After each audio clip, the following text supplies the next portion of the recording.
आज आपण शिकणार आहोत की equivalent fractions with denominator 18. Okay, denominator त्याचं काय काय असायला पाहिजे, इकडे कंपल्सरी 18 असायला पाहिजे. ओके, सो आता मला सांगा की इकडे 2 ला कितीने मल्टिप्लाय केलं तर 18 येणार. सो डिनॉमिनेटर मध्ये 9 असेल तर कंपल्सरी न्यूमरेटर मध्ये पण किती पाहिजे, 9. सो नंतर मल्टिप्लिकेशन, 9 1 जा 9 2 जा.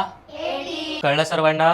येस, ठीक आहे. आता नेक्स्ट आपण थोडं प्रॅक्टिस करूया. आता 3 ला कितीने मल्टिप्लाय केलं तर 18 येणार, राईट. सो डिनॉमिनेटर मध्ये 6 असेल तर न्यूमरेटर मध्ये पण किती असणार, कंपल्सरी 6. 6 2 जा 12, 6 3 जा 18. सो कळलं तुम्हाला? ओके, सो नेक्स्ट आपण अजून काही एक्झाम्पल घेऊया फास्ट फॉरवर्ड मध्ये. 6 ला कितीने मल्टिप्लाय केलं तर 18 येणार, राईट. सो डिनॉमिनेटर मध्ये 3 तर न्यूमरेटर मध्ये पण किती येणार, 3. 4 3 जा 6 3 जा सेम. आता 9 ला कितीने मल्टिप्लाय केलं तर 18 येणार.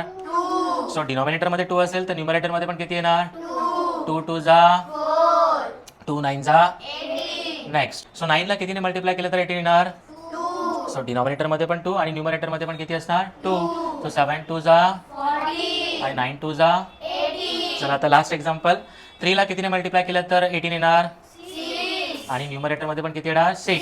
6 5 जा आणि 6 3 जा.